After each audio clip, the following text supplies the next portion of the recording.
Hi dear students, ഏവർക്കും toss അക്കാഡമിയുടെ online ക്ലാസ്സുകളിലേക്ക് സ്വാഗതം. ഇന്നത്തെ ക്ലാസ്സിൽ നമ്മൾ പ്രധാനമായിട്ടും ഡിസ്കസ് ചെയ്യാൻ പോകുന്നത് വരാൻ പോകുന്ന കാറ്റഗറി 3 സോഷ്യൽ സയൻസ് എക്സാമിൻ്റെ ഒരു ഫൈനൽ റൗണ്ട് റിവിഷനുമായിട്ടാണ് എത്തിയിട്ടുള്ളത്. അപ്പോൾ ഈ ഒരു സെഷനിൽ നമ്മൾ ഏറിയ പങ്കും മുൻ വർഷങ്ങളിൽ വന്നു പോയിട്ടുള്ള ഏറ്റവും ഇമ്പോർട്ടൻ്റ് ആയിട്ടുള്ള ഏരിയാസും അതുപോലെ തന്നെ നമുക്ക് മാർക്ക് സ്കോർ ചെയ്യാൻ പറ്റുന്ന ഏരിയാസും പ്രാധാന്യം കൊടുത്തുകൊണ്ടാണ് ഈ ഒരു സെഷൻ പോകുന്നത്. അതുകൊണ്ട് തന്നെ നിങ്ങൾ ക്ലാസ്സുകൾ ആദ്യാവസാനം വരെ കാണാൻ ശ്രമിക്കുക. ജോഗ്രഫി ഏരിയയിൽ നിന്നും ഏറ്റവും പ്രാധാന്യം അർഹിക്കുന്നതും മുൻ വർഷങ്ങളിൽ ആവർത്തിച്ച് വന്നിട്ടുള്ളതുമായിട്ടുള്ള ഒരു ക്വസ്റ്റ്യൻ ആണ് ലാൻഡ് ഫോംസിനെ കുറിച്ചിട്ട്. അപ്പോൾ പലതരത്തിലുള്ള ലാൻഡ് ഫോംസുകളുണ്ട്. ഈ ലാൻഡ് ഫോംസിന് കാരണക്കാരായിട്ടുള്ള ഏജന്റും ഉണ്ട്. പ്രധാനമായിട്ടും റണ്ണിങ് വാട്ടർ, വിൻഡ്, ഗ്ലേസിയർ, അതുപോലെ തന്നെ തിരമാലകൾ, ഇവയെല്ലാം തന്നെ സൃഷ്ടിക്കുന്ന വിവിധ ഭൂരൂപങ്ങളുണ്ട്. അപ്പോൾ ഈ തന്നിട്ടുള്ള ക്വസ്റ്റ്യൻ്റെ കറക്റ്റ് ആൻസർ നോക്കുകയാണെന്നുണ്ടെങ്കിൽ റണ്ണിങ് വാട്ടർ സൃഷ്ടിക്കുന്ന ലാൻഡ് ഫോം ആണ് ഡെൽറ്റാസ് എന്ന് പറയുന്നത്. ഓക്കെ, അപ്പോൾ ഡെൽറ്റാസ് ആണ് റണ്ണിങ് വാട്ടർ സൃഷ്ടിക്കുന്ന ലാൻഡ് ഫോംസ് എന്ന് പറയുന്നത്. ആൻഡ് വിൻഡ് എന്ന് പറയുന്നത് ബർക്കൻ ആണ് കറക്റ്റ് ആൻസർ ആയിട്ട് വരുന്നത്. ആൻഡ് ഗ്ലേസിയർ എന്ന് പറയുന്നത് മൊറൈൻ ആണ് കേട്ടോ കറക്റ്റ് ആൻസർ ആയിട്ട് വരുന്നത്. സോ നമുക്ക് അടുത്ത ക്വസ്റ്റ്യനിലേക്ക് പോകാം. 2024 കണ്ടക്ട് ചെയ്തിട്ടുള്ള കേട്ടറ്റ് സോഷ്യൽ സയൻസ് എക്സാമിൻ്റെ ക്വസ്റ്റ്യൻ ആണ് തന്നിട്ടുള്ളത്. ജോഗ്രഫിയുടെ ലാൻഡ് ഫോംസിൽ നിന്നും വന്നിട്ടുള്ള ഒരു ക്വസ്റ്റ്യൻ ആണ്. അപ്പോൾ ലാൻഡ് ഫോംസ് എന്ന് പറയുമ്പോൾ ഒന്നുകിൽ അത് ഡിപ്പോസിഷൻ്റെ ഭാഗമായിട്ടുള്ളതായിരിക്കും, അല്ലെങ്കിൽ ഇറോഷൻ്റെ ഭാഗമായിട്ടായിരിക്കും അല്ലേ. അപ്പോൾ ഇറോഷൻ എന്ന് പറയുമ്പോൾ river, wind, wave and glacial erosions ആണ് തന്നിട്ടുള്ളത്. അവയുടെ വിവിധമായിട്ടുള്ള ലാൻഡ് ഫോംസുകളും തന്നിട്ടുണ്ട്. ഓക്കെ, അപ്പോൾ റിവർ ഇറോഷൻസുകളാണ് വി ഷേപ്ഡ് വാലീസുകൾ സൃഷ്ടിക്കുന്നത്. അപ്പം ഒന്നിന് സ്യൂട്ടബിൾ ആയിട്ട് വരുന്ന ആൻസർ ഡി ആണ് കേട്ടോ. ആൻഡ് വിൻഡ് ഇറോഷൻ ആണ് ഈ യാർഡങ്സുകൾക്ക് കാരണമായിട്ടുള്ളത്. അപ്പോൾ രണ്ടാമത്തതിൻ്റെ കറക്റ്റ് ആൻസർ എന്ന് പറയുന്നത് സി ആണ് കേട്ടോ. അടുത്തത് വേവ് ഇറോഷൻ ആണ് കേട്ടോ. അപ്പോൾ വേവ് ഇറോഷൻ ആണ് സ്റ്റാക്ക് എന്ന് പറയുന്നത്. ഓക്കെ, അപ്പോൾ 3ന് കറക്റ്റ് ആയിട്ട് വരുന്നത് ബി ആണ്. ആൻഡ് ലാസ്റ്റ് ഗ്ലേഷ്യൽ ഇറോഷൻ്റെ കറക്റ്റ് മാച്ച് ആയിട്ട് വരുന്നത് സിർക്ക് ആണ് കേട്ടോ. അപ്പോൾ നമുക്ക് ഈ ഇറോഷനെ കുറിച്ചിട്ടൊക്കെ ഒന്ന് വളരെ ഡീറ്റെയിൽ ആയിട്ട് പഠിക്കാം. അപ്പോൾ ജസ്റ്റ് മുൻ വർഷങ്ങളിൽ വന്നിട്ടുള്ള ക്വസ്റ്റ്യൻസ് ആണ് നിങ്ങളെ പരിചയപ്പെടുത്തിയിട്ടുള്ളത്. അപ്പോൾ ഇനി ഇറോഷൻസ് ആൻഡ് ഡെപ്പോസിഷൻ ലാൻഡ് ഫോംസുകൾ ഏതൊക്കെയാണെന്നുള്ളത് നമുക്ക് വളരെ വിശദമായിട്ടൊന്ന് പഠിക്കാം. ഓക്കെ, അപ്പോൾ ഇറോഷനെ കുറിച്ച് പഠിക്കുമ്പോൾ തന്നെ അറിഞ്ഞിരിക്കേണ്ട മറ്റൊരു ടൈമാണ് ഡിപ്പോസിഷൻ എന്ന് പറയുന്നത്. അതായത് അപരദനം, അതുപോലെ തന്നെ നിക്ഷേപണം എന്ന് പറയുന്നത്. അപ്പോൾ പലതരത്തിലുള്ള വെതറിങ്ങിനെ കുറിച്ചിട്ട്, അതായത് അപക്ഷയങ്ങളെ കുറിച്ചിട്ടൊക്കെ നിങ്ങൾക്ക് അറിയാമല്ലോ. അപ്പോൾ ഇത്തരത്തില് അപക്ഷയം സംഭവിച്ചിട്ടുണ്ടാകുന്ന ഈ ശിലാപദാർത്ഥങ്ങളെയൊക്കെ തന്നെ ഈ പറഞ്ഞിട്ടുള്ള റിവർ, വിൻഡ്, വേവ്, ഗ്ലേഷ്യൽ തുടങ്ങിയിട്ടുള്ളവ ഒരു സ്ഥലത്തു നിന്നും മറ്റൊരു സ്ഥലത്തേക്ക് നീക്കം ചെയ്യപ്പെടുന്നുണ്ട്. ഈ ഒരു പ്രോസസ്സിനെയാണ് നമ്മൾ അപരദനം അഥവാ ഇറോഷൻ എന്ന് പറയുന്നത്. അപ്പൊ ഇങ്ങനെ ഒരു സ്ഥലത്തു നിന്നും മറ്റൊരു സ്ഥലത്തേക്ക് ഇവയെ നീക്കം ചെയ്യപ്പെടുമ്പോൾ ചില ഭാഗങ്ങളിൽ ഈ പറഞ്ഞിട്ടുള്ള ഘടകങ്ങൾ, അതായത് റിവർ, വിൻഡ്, വേവ്, ഗ്ലേഷ്യൽ തുടങ്ങിയവയുടെയൊക്കെ ശക്തി കുറയുമ്പോൾ അവയെ ചില താഴ്ന്ന പ്രദേശങ്ങളിലൊക്കെ തന്നെ നിക്ഷേപിക്കപ്പെടുന്നുണ്ട്. ഇതിനെയാണ് നമ്മൾ ഡിപ്പോസിഷൻ എന്ന് പറയുന്നത്. അപ്പോൾ റിവർ ഇറോഷന്റെ ഭാഗമായിട്ട് ഉണ്ടാകുന്ന ലാൻഡ് ഫോംസ് ആണ് വി ഷേപ്ഡ് വാലീസ് എന്ന് പറയുന്നത്. വി ഷേപ്ഡ് വാലീസ് കൂടാതെ തന്നെ വെള്ളച്ചാട്ടങ്ങളും റിവർ ഇറോഷന് ഭാഗമായിട്ടുണ്ടാകുന്നവയാണ്. അതേപോലെ തന്നെ വിൻഡ്, അതായത് നമ്മുടെ കാറ്റ് വഴി ഉണ്ടാകുന്ന ഭൂരൂപമാണ് യാർഡ് ഡങ്സ് എന്ന് പറയുന്നത്. അപ്പൊ യാർഡ് ഡങ്സ് എന്ന് പറയുന്നത് കുമിൾ ശിലകളാണ്. അപ്പോൾ ഈ മണൽക്കൂനകളൊക്കെ തന്നെ വിൻഡ് ഇറോഷന്റെ ഭാഗമായിട്ടുണ്ടാകുന്ന മറ്റൊരു ഡിപ്പോസിഷൻ ലാൻഡ് ഫോംസിനകത്ത് ഉൾപ്പെടുന്നതാണ്. അടുത്ത പ്രധാനമായിട്ടുള്ളതാണ് വേവ് ഇറോഷൻ എന്ന് പറയുന്നത്. അപ്പോൾ വേവ് ഇറോഷന് മാച്ചായിട്ട് വരുന്നവയാണ് സ്റ്റാക്സ് എന്ന് പറയുന്നത്. അതായത് തിരമാലകൾ രൂപപ്പെടുന്ന ലാൻഡ് ഫോംസ് ആണ് സ്റ്റാക്ക് എന്ന് പറയുന്നത്. അതായത് കടലിന് മുകളിൽ വളരെ സ്റ്റീപ്പായിട്ട് പാറകൾ കൊണ്ട് നിർമ്മിക്കപ്പെട്ട ഒന്നാണ് സ്റ്റാക്ക് എന്ന് പറയുന്നത്. അപ്പോൾ സ്റ്റാക്കിന്റെ പിക്ചർ വന്നിട്ട് ഇങ്ങനെയാണ് സ്റ്റാക്ക് എന്ന് പറയുന്നത്.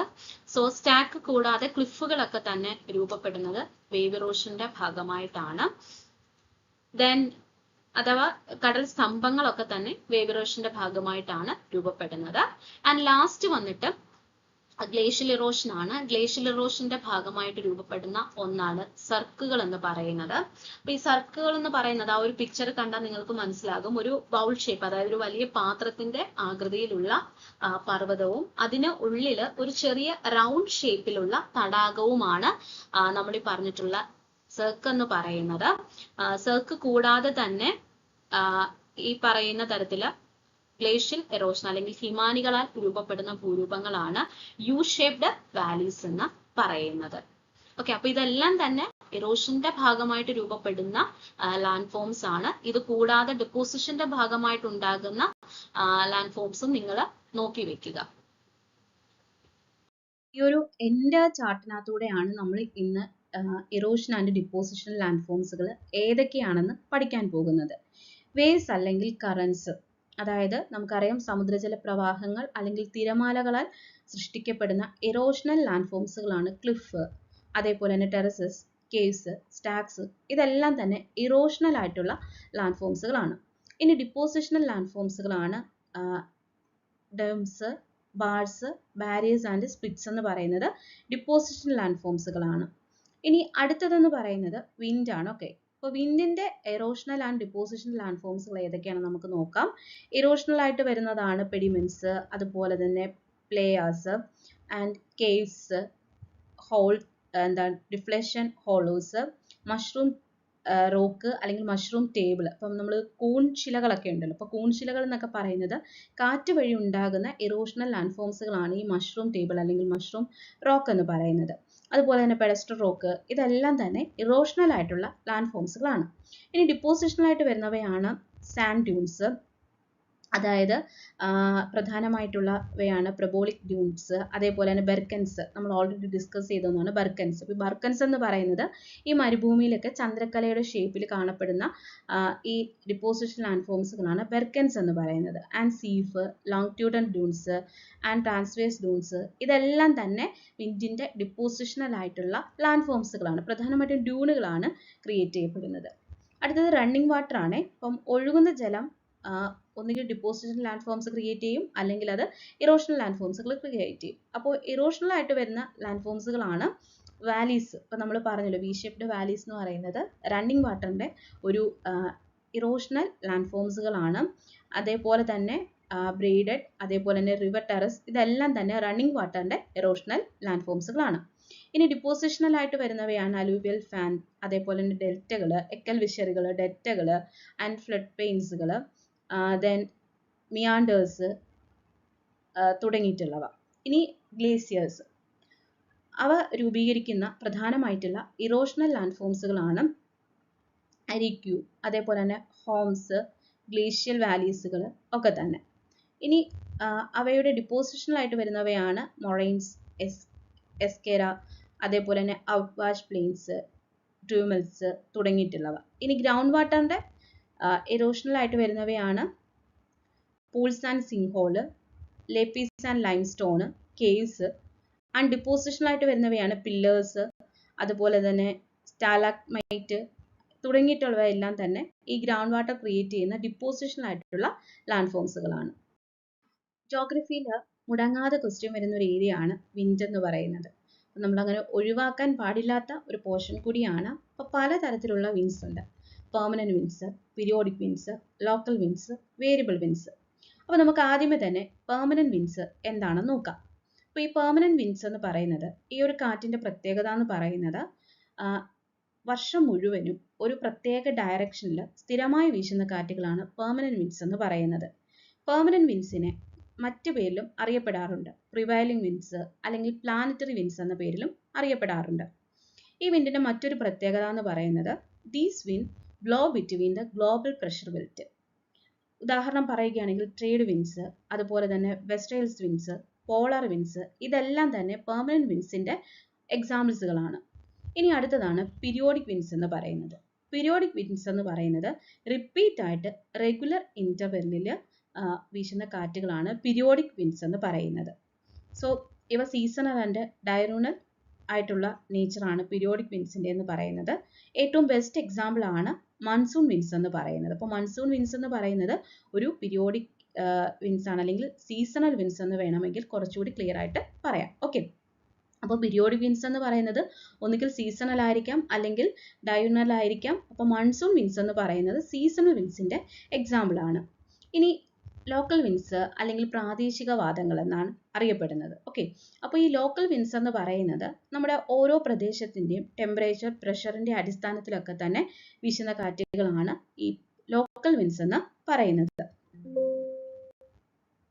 പ്രധാനമായിട്ടുള്ള ഒരു ഏരിയ ആണ് സൈക്ലോൺസ് എന്ന് പറയുന്നത്. ഓക്കെ, അപ്പോൾ ഈ സൈക്ലോൺസ് എന്ന് പറയുന്നത് അറ്റ്മോസ്ഫിയറിൽ ഉണ്ടാകുന്ന പ്രഷർ വ്യതിയാനത്തെ തുടർന്ന് രൂപപ്പെടുന്നവയാണ്.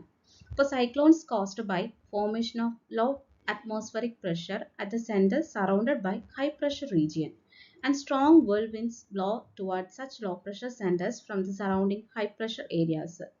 And due to the Coriolis effect, the winds flow in the anti-clockwise direction in the northern hemisphere and in southern hemisphere. Okay, അപ്പോൾ ഈ ഒരു സൈക്ലോൺസിനെ കുറിച്ച് പറയുകയാണെന്നുണ്ടെങ്കിൽ അന്തരീക്ഷത്തിന്റെ ഒരു ഭാഗത്ത് കുറഞ്ഞ രീതിയിൽ മർദ്ദം അനുഭവപ്പെടുന്നു, അതിന് ചുറ്റുമായിട്ട് ഹൈ പ്രഷർ അനുഭവപ്പെടുന്നു. അപ്പോൾ ഇതിന്റെ ഭാഗമായിട്ടാണ് സൈക്ലോൺസുകൾ രൂപപ്പെടുന്നത്. അപ്പോൾ ഈ ലോ പ്രഷർ റീജിയനിൽ നിന്നും ചുറ്റുപാടിലേക്ക് എന്ത് ചെയ്യും, കാറ്റ് വീശിയടിക്കും. അപ്പോൾ ഇത് ഉത്തരാർദ്ധ ഗോളത്തിൽ ആന്റി ക്ലോക്ക് വൈസിലും ദക്ഷിണാർദ്ധ ഗോളത്തിൽ എന്ന് പറയുമ്പോൾ ക്ലോക്ക് വൈസ് ഡയറക്ഷനിലുമാണ് വീശാറുള്ളത്. അപ്പോൾ സൈക്ലോൺസ് എന്ന് പറയുമ്പോൾ ഈ തന്നിട്ടുള്ള ക്വസ്റ്റ്യൻ നോക്കുകയാണെന്നുണ്ടെങ്കിൽ അതിൽ കറക്റ്റ് ആയിട്ടുള്ള മീനിങ് സൈക്ലോൺസ് എന്താണെന്നുള്ളതാണ് മാർക്ക് ചെയ്യാനായിട്ടുള്ളത്. അപ്പോൾ low pressure system towards which these are whirlwinds എന്നുള്ള ഓപ്ഷനാണ് കറക്റ്റ് ആയിട്ട് വരുന്നത്. അപ്പോൾ ഓപ്ഷൻ എ ആണ് കറക്റ്റ് ആൻസർ എന്ന് പറയുന്നത്. ഓക്കെ, അപ്പോൾ എന്താണ് സൈക്ലോൺസ് എന്ന് എല്ലാവർക്കും മനസ്സിലായി എന്ന് കരുതുന്നു.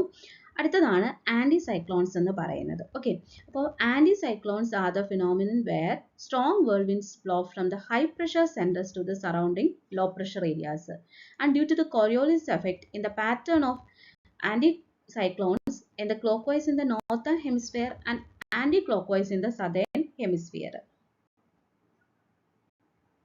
സൈക്ലോൺസിനെ കുറിച്ചിട്ടുള്ള ക്വസ്റ്റ്യൻസ് ആവർത്തിച്ച് വരാറുള്ളത് കൊണ്ട് തന്നെ അത് അത്യാവശ്യം പ്രാധാന്യം കൊടുത്ത് പഠിച്ചു പോകേണ്ട ഒരു പോർഷൻ കൂടിയാണ്. അപ്പോൾ നമുക്ക് വേറൊരു ക്വസ്റ്റ്യനും കൂടി ചെക്ക് ചെയ്യാം. Identify the correct statement. അപ്പോൾ നിങ്ങളത് ഈ ഒരു പിക്ചർ മാത്രം ഓർത്തിരിക്കുക. ആന്റി സൈക്ലോൺസ് എന്ന് പറയുന്നത് നോർത്തേൺ ഹെമിസ്ഫിയറിൽ ക്ലോക്ക് വൈസ് ആയിരിക്കും. ഓക്കെ, എന്നാൽ സൈക്ലോൺസ് എന്ന് പറയുന്നത് നോർത്തേൺ ഹെമിസ്ഫിയറിൽ എങ്ങനെ ആയിരിക്കും, ആന്റി ക്ലോക്ക് വൈസിലായിരിക്കും പോകാറുള്ളത്, വീശാറുള്ളത്. ആൻഡ് സദേൺ ഹെമിസ്ഫിയറിൽ ആന്റി സൈക്ലോൺസ് എന്ന് പറയുന്നത് ആന്റി ക്ലോക്ക് വൈസ് ആയിരിക്കും. ഓക്കെ, അപ്പോൾ തന്നിട്ടുള്ള സ്റ്റേറ്റ്മെന്റിനകത്ത് കറക്റ്റ് സ്റ്റേറ്റ്മെന്റ് എന്ന് പറയുന്നത് anticyclones are clockwise in the northern hemisphere. അപ്പം ഓപ്ഷൻ ബി ആണ് കറക്റ്റ് സ്റ്റേറ്റ്മെന്റ് എന്ന് പറയുന്നത്. അപ്പോൾ നോർത്തേൺ ഹെമിസ്ഫിയറിൽ ആന്റി സൈക്ലോൺസ് എന്ന് പറയുന്നത് ക്ലോക്ക് വൈസ് ഡയറക്ഷനിലാണ് മൂവ് ചെയ്യുന്നത്. ഓക്കെ, ഇനി അടുത്തൊരു പ്രധാനമായിട്ടുള്ള ഏരിയ ആണ് മൺസൂൺ സീസണെ കുറിച്ചിട്ടുള്ളത്. ഓക്കെ, അപ്പോൾ ഈ ഒരു ക്വസ്റ്റ്യനിലേക്ക് പോകുന്നതിന് മുമ്പ് തന്നെ നമുക്ക് മൺസൂണിനെ കുറിച്ചിട്ട് ഡീറ്റെയിൽ ആയിട്ടൊന്ന് നോക്കാം. അപ്പോൾ മൺസൂൺ എന്ന വാക്ക് സത്യത്തിൽ അതൊരു അറബി വേർഡാണ് കേട്ടോ. അപ്പോൾ അറബി മൗസീം എന്ന വാക്കിൽ നിന്നുമാണ് മൺസൂൺ എന്ന വേർഡ് ഉണ്ടായിട്ടുള്ളത്. അപ്പോൾ അറബി പണ്ഡിതനായിട്ടുള്ള ഹിപ്പാലസ് ആണ് ഈ മൺസൂൺ കാറ്റുകൾക്ക് ഈ ഒരു പേര് വിശേഷിപ്പിച്ചിട്ടുള്ളത്. ഓക്കെ, അപ്പോൾ മൺസൂൺ കാറ്റ് രൂപം കൊള്ളുന്നതിന് പ്രധാനമായിട്ടുള്ള കാരണം എന്ന് പറയുന്നത് അപ്പാരന്റ് മൂവ്മെന്റ് ഓഫ് സണ്ണ്, അതുപോലെ തന്നെ കൊറിയോളിസ് എഫക്റ്റ്, ടെമ്പറേച്ചറിൽ ഉണ്ടാകുന്ന വ്യത്യാസങ്ങളൊക്കെയാണ്. അപ്പോൾ ഈ തന്നിട്ടുള്ള സ്റ്റേറ്റ്മെന്റിൽ കറക്റ്റ് സ്റ്റേറ്റ്മെന്റ് കണ്ടെത്തുക എന്നുള്ളതാണ്. അപ്പോൾ the south west monsoon winds are attracted toward the Indian subcontinent by low pressure over the sea, and southwest monsoon winds are attracted towards the Indian subcontinent during the winter, and the southwest monsoon winds are redirected southeast trade winds, and southwest monsoon winds are not moisture laden winds. Okay, അപ്പോൾ ഈ തന്നിട്ടുള്ള സ്റ്റേറ്റ്മെന്റിൽ നിങ്ങൾ correct statement ഏതാണെന്നുള്ളത് ഞാനൊരു detail explanation തരും. അതിനുശേഷം നിങ്ങൾ comments ആയിട്ട് ഈ ഒരു സൗത്ത് വെസ്റ്റ് മൺസൂണിന്റെ കറക്റ്റ് ആൻസർ ഇട്ട് പോകണം കേട്ടോ. അപ്പോൾ ക്ലാസ്സുകൾ കാണുന്നുണ്ട് എന്നുള്ളതിന്റെ തെളിവായിട്ടാണ് ഈ ഒരു കമന്റ്സുകളൊക്കെ ഞാൻ പരിഗണിക്കാറുള്ളത്. ഓക്കെ, അപ്പോൾ നമുക്ക് ഇതിന്റെ ഡീറ്റെയിൽ എക്സ്പ്ലനേഷനിലേക്ക് ഇനി പോകാം. ഓക്കെ, അപ്പോൾ സൗത്ത് വെസ്റ്റ് മൺസൂണിനെ കുറിച്ചിട്ടും അതുപോലെ തന്നെ നോർത്ത് ഈസ്റ്റ് മൺസൂണിനെ കുറിച്ചിട്ടുമുള്ള ഒരു ചെറിയ എക്സ്പ്ലനേഷൻ ആണ്. അപ്പോൾ വേനൽക്കാലങ്ങളിൽ ദക്ഷിണേന്ത്യൻ വൻകര പ്രത്യേകിച്ചും ഇന്ത്യൻ സബ് കോണ്ടിനെന്റിൽ ടെമ്പറേച്ചർ ഇൻക്രീസ് ചെയ്യുകയും അതൊരു ശക്തമായിട്ടുള്ള ന്യൂനമർദ്ദം രൂപപ്പെടുന്നതിന് കാരണമാകുന്നുണ്ട്. താരതമ്യേന ഉയർന്ന മർദ്ദമുള്ള ഇന്ത്യൻ ഓഷനിൽ നിന്നും ലോ പ്രഷർ ഏരിയയിലേക്ക് കാറ്റ് വീശുന്നു. അപ്പൊ ഇതിന്റെ പ്രധാന കാരണം എന്ന് പറയുന്നത് വേനൽക്കാലങ്ങളിൽ കരഭാഗം പെട്ടെന്ന് ചൂട് പിടിക്കുന്നുണ്ട്. ആ സമയത്ത് കരഭാഗങ്ങളിൽ ഒരു ലോ പ്രഷർ ഉണ്ടാവുകയും അപ്പോൾ ഇന്ത്യൻ ഓഷനിൽ നിന്നും ഈ ലോ പ്രഷർ ഏരിയയിലേക്ക് എന്ത് ചെയ്യുന്നുണ്ട്, കാറ്റ് വീശുകയും കൊറിയോളിസ് എഫക്റ്റിന്റെ ആ ഒരു പ്രഭാവം കാരണം തെക്കു പടിഞ്ഞാറ് നിന്നും വീശുന്ന ഈ കാറ്റുകൾ കരയിലേക്ക് പ്രവേശിക്കുന്നതോട് കൂടിയിട്ട് പലയിടങ്ങളിലും വ്യാപകമായിട്ടുള്ള മഴ ഉണ്ടാകുന്നു. അപ്പൊ ഇതിനെയാണ് നമ്മൾ സൗത്ത് വെസ്റ്റ് മൺസൂൺ എന്ന് അറിയപ്പെടുന്നത്. ഓക്കെ, അപ്പോൾ സൗത്ത് വെസ്റ്റ് മൺസൂൺ എന്ന് പറയുമ്പം ശ്രദ്ധിക്കേണ്ട ഒരു പ്രധാന പോയിന്റ് ഉണ്ട്. ഹൈ പ്രഷർ ഏരിയയിൽ നിന്നുമാണ് ലോ പ്രഷർ ഏരിയയിലേക്ക് കാറ്റ് വീശുന്നത്. അപ്പൊ ഇവിടെ ഹൈ പ്രഷർ എന്ന് പറയുന്നത് ഇന്ത്യൻ ഓഷനിലാണ്. ഇന്ത്യൻ ഓഷനിൽ നിന്നും കരഭാഗങ്ങളിലേക്ക് വീശുന്ന കാറ്റാണ് ഈ ഒരു സൗത്ത് വെസ്റ്റ് മൺസൂൺ ആയിട്ട് നമുക്ക് മഴ ലഭിക്കുന്നതിന് കാരണമായി മാറുന്നത്. ഇനി നോർത്ത് ഈസ്റ്റ് മൺസൂണിനെ കുറിച്ച് പറയുകയാണെന്നുണ്ടെങ്കിൽ പ്രത്യേകിച്ചും വിന്റർ സീസണിൽ നോർത്തേൺ ലാൻഡിൽ, അതായത് ഉത്തര വൻകര ഭാഗങ്ങളിൽ അമിതമായിട്ടുള്ള രീതിയിൽ കൊടും ശൈത്യം അല്ലെങ്കിൽ ഈ വിന്റർ സീസൺ മുഖേന ഉത്തരേന്ത്യക്ക് മുകളിൽ ഒരു ലോ പ്രഷർ രൂപപ്പെടുകയും ഇത് കരയിൽ നിന്നും ഇന്ത്യൻ ഓഷന്റെ വടക്ക് കിഴക്ക് ദിശയിൽ നിന്നും തുടർച്ചയായിട്ട് കാറ്റ് വീശുന്നതിന് കാരണമാകാറുണ്ട്. അപ്പം ഈ കാറ്റിന്റെ പ്രത്യേകത എന്ന് പറയുന്നത് these winds which are generally dry in nature and these called northeast monsoon winds. അപ്പം ഈർപ്പരഹിതമായിട്ടുള്ള അല്ലെങ്കിൽ വരണ്ട കാറ്റുകളാണ് ഈ വടക്ക് കിഴക്കൻ മൺസൂൺ കാറ്റുകൾ എന്ന് പറയുന്നത്. ഓക്കെ, അപ്പം വിന്റർ സീസണിൽ നോർത്ത് ഇന്ത്യയിൽ ഉണ്ടാകുന്ന ഹൈ പ്രഷർ ആണ് ഈ ഒരു നോർത്ത് ഈസ്റ്റ് മൺസൂണിലേക്ക് നയിക്കുന്നത്. ഓക്കെ, അപ്പോൾ ഇവിടെ കാറ്റിന്റെ ദിശ എന്ന് പറയുന്നത് കരയിൽ നിന്നും ഇന്ത്യൻ ഓഷനിലേക്ക് കാറ്റ് വീശുന്നത് മൂലമാണ് നോർത്ത് ഈസ്റ്റ് മൺസൂൺ രൂപപ്പെടുന്നത്. ഓക്കെ, അപ്പോൾ സൗത്ത് വെസ്റ്റ് മൺസൂണിന്റെ പ്രത്യേകത എന്ന് പറയുന്നത് കടലിൽ നിന്നും കരയിലേക്ക് കാറ്റ് വീശുവാണ്. അതായത് ഉയർന്ന മർദ്ദമുള്ള ഏരിയ അല്ലെങ്കിൽ ഹൈ പ്രഷർ ഏരിയയിൽ നിന്നും ലോ പ്രഷർ ഏരിയയിലേക്കാണ് കാറ്റ് വീശുന്നത്. എന്നാൽ ഇവിടെ നേരെ തിരിച്ചാണ്, ഇന്ത്യൻ ഓഷനിലേക്ക് കരയിൽ നിന്നുമാണ് കാറ്റ് വീശുന്നത്. അപ്പോൾ ഇതാണ് നോർത്ത് ഈസ്റ്റ് മൺസൂണിന് കാരണമായിട്ട് തീരുന്നത്. അപ്പോൾ നമ്മൾ എർത്തിന്റെ അറ്റ്മോസ്ഫിയറിനെ പ്രധാനമായിട്ടും 5ആയിട്ട് ഡിവൈഡ് ചെയ്യുന്നു. ട്രോപ്പോസ്ഫിയർ, സ്ട്രാറ്റോസ്ഫിയർ, മീസോസ്ഫിയർ, അതുപോലെ തന്നെ തെർമോസ്ഫിയർ ആൻഡ് എക്സോസ്ഫിയർ എന്നിങ്ങനെ 5ആയിട്ട് ഡിവൈഡ് ചെയ്യുന്നുണ്ട്. അപ്പോൾ മുൻ വർഷങ്ങളിലെ ക്വസ്റ്റ്യൻസ് നോക്കിക്കഴിഞ്ഞാൽ അറിയാം ഇതിന്റെ ഓരോന്നിന്റെയും ദൂരവും, അതായത് എത്ര കിലോമീറ്റർ ഉയരത്തിലാണ് സ്ഥിതി ചെയ്യുന്നതെന്നും അതുപോലെ തന്നെ ഈ ഓരോ അന്തരീക്ഷ പാളിയിൽ നടക്കുന്ന പ്രതിഭാസങ്ങളെ കുറിച്ചിട്ടുമൊക്കെ എല്ലാ വർഷവും ക്വസ്റ്റ്യൻസ് വരാറുണ്ട്. Especially match the following questions ആണ് വന്നിട്ടുള്ളത്. ഇപ്പോൾ ഒരു ഉദാഹരണം പറയുവാണെന്നുണ്ടെങ്കിൽ ട്രോപ്പോസ്ഫിയർ എന്ന് പറയുന്നത് നമ്മുടെ അന്തരീക്ഷത്തിന്റെ അതായത് നമ്മുടെ ഭൂമിയുടെ അന്തരീക്ഷം എന്ന് പറയുന്നത് ട്രോപ്പോസ്ഫിയർ ആണ്. അതുപോലെ തന്നെയാണ് സ്ട്രാറ്റോസ്ഫിയറിൽ ഓസോൺ പാളി സ്ഥിതി ചെയ്യുന്നത്. എയർക്രാഫ്റ്റ് തുടങ്ങിയിട്ടുള്ള കാര്യങ്ങളൊക്കെ പോകുന്നത് സ്ട്രാറ്റോസ്ഫിയറിലാണ്. ഇനി ട്രോപ്പോസ്ഫിയർ എന്ന് പറയുമ്പോൾ അവിടെ സാറ്റലൈറ്റുകളാണ് ഉൾപ്പെടുന്നത്. അടുത്തതായിട്ട് ഈ പിക്ചർ തന്നിരിക്കുന്നത് പോലെ തന്നെ മാപ്പാണ്.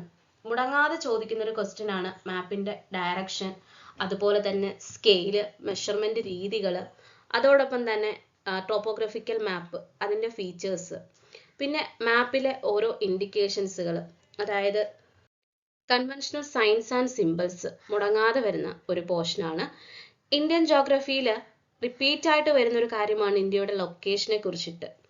അതേപോലെ തന്നെ ഹിമാലയൻ, ഇന്ത്യൻ റിവേഴ്സ്, ഉപഭൂഖണ്ഡങ്ങൾ, ഉപദ്വീപീയ പീഠഭൂമി, അങ്ങനെയുള്ള പോർഷൻസ് റിപ്പീറ്റ് ആയിട്ട് തന്നെ വന്നിട്ടുള്ളതാണ്.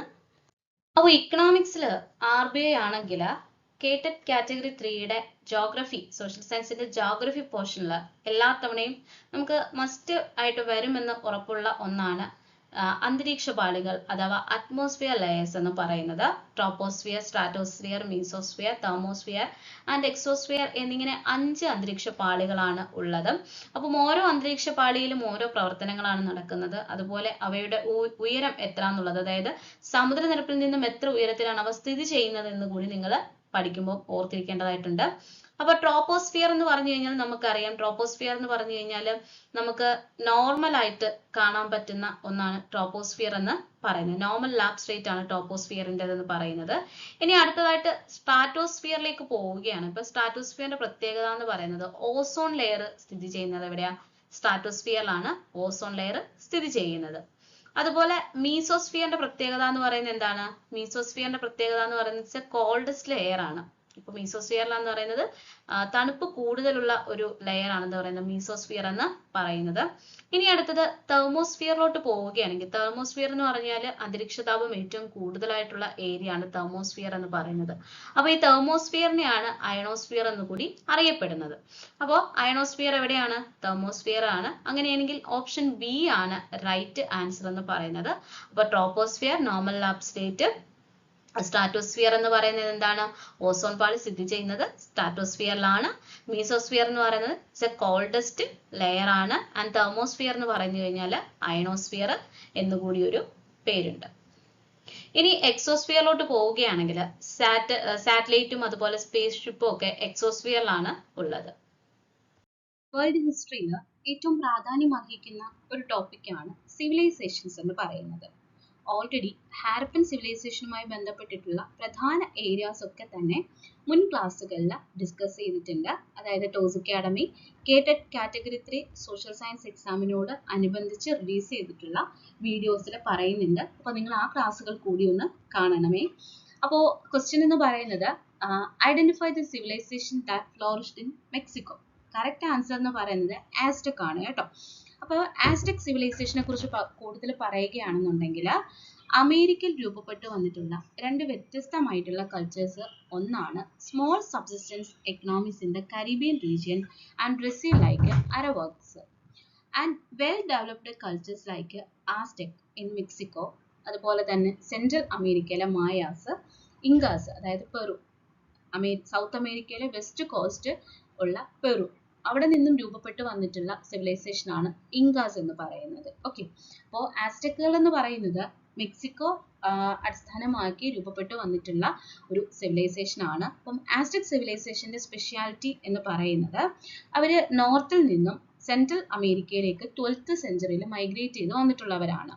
അപ്പം ഈ ഒരു സൊസൈറ്റി എന്ന് പറയുന്നത് ഒരു hierarchical and dominated by the nobility. അപ്പോൾ പ്രഭുക്കന്മാരെ ആണ് ഇവരെ ഭരിക്കുന്നത്. അതുപോലെ തന്നെ ഒരു ഹൈറാർക്കിയൽ, ഒരു ശ്രേണി രൂപത്തിലുള്ള ഡോമിനേഷൻ ആയിരുന്നു ഈ ഒരു സൊസൈറ്റിക്ക് ഉണ്ടായിരുന്നത്. So the king was chosen from the nobility and king was considered as the representative of sun, various priests and artisans etc. and were respected section of the society. അപ്പോൾ വളരെ രാജകീയമായിട്ട് ജീവിച്ചിട്ടുള്ള അല്ലെങ്കിൽ വളരെ കുലീനത്വമുള്ള ഒരു എന്താണ് സിവിലൈസേഷൻ ആയിരുന്നു ആസ്ടെക് സിവിലൈസേഷൻ എന്ന് പറയുന്നത്. Okay, അപ്പോൾ ഇവര് ഒരു ഹൈറാർക്കിയൽ സിസ്റ്റം എന്ന് പറയുമ്പോൾ നമുക്കറിയാം പ്രമുഖന്മാരും അതുപോലെ തന്നെ പുരോഹിതന്മാരും ഒക്കെയാണ് ഇതിന്റെ ഒരു ഹയർ പൊസിഷൻസ് കീപ്പ് ചെയ്തിട്ടുണ്ടായിരുന്നത്. പിന്നീട് രാജാവ് എന്ന് പറയുന്നത് ഭൂമിയിലെ സൂര്യന്റെ പ്രതിനിധിയായിട്ടാണ് കണക്കാക്കപ്പെടുന്നത്.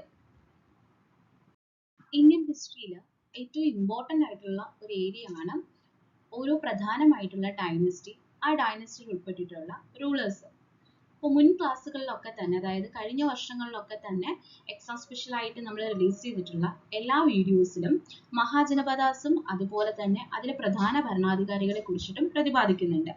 അപ്പോൾ ഈ ഒരു ടോപ്പിക് എന്ന് പറയുന്നത് നമുക്ക് ഒഴിച്ചുകൂടാനാവാത്ത ഒരു ടോപ്പിക് കൂടിയാണ്.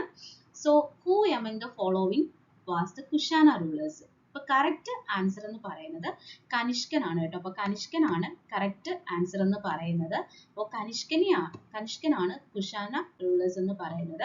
അപ്പോൾ Kanishka is considered as the most prominent ruler of Kushana dynasty എന്ന് പറയുന്നത്. അതുപോലെ തന്നെ ബാക്കിയുള്ള ഓരോ റൂളേഴ്സിനെ നോക്കുകയാണെന്നുണ്ടെങ്കിൽ ഗുപ്ത ഡൈനസ്റ്റിയിൽ ഉൾപ്പെടുന്നതാണ് സമുദ്രഗുപ്തൻ എന്ന് പറയുന്നത്. അതുപോലെ തന്നെ ഹർഷവർദ്ധനൻ എന്ന് പറയുന്നത് വർദ്ധന ഡൈനസ്റ്റിയിലെ റൂളറാണ്. ദെൻ ശാക ഡൈനസ്റ്റിയിൽ ഉൾപ്പെടുന്നതാണ് രുദ്രദാമൻ എന്ന് പറയുന്നത്. ഓക്കെ, അപ്പോൾ ഓരോ റൂളേഴ്സും അവർ ഉൾപ്പെടുന്ന പ്രധാനമായിട്ടുള്ള ഡൈനസ്റ്റി എല്ലാ വർഷവും ചോദിക്കുന്ന ഒരു ഏരിയ ആണ്. അപ്പോൾ നിങ്ങൾ മറക്കാതെ ഈ പോർഷൻസ് കൂടി ഒന്ന് കവർ ചെയ്ത് പോവുക. മിഡീവൽ ഇന്ത്യ കൾച്ചറൽ മൂവ്മെന്റ്സിലെ ഏറ്റവും പ്രധാനമായിട്ടുള്ള ഒരു ക്വസ്റ്റ്യൻ ആണ്.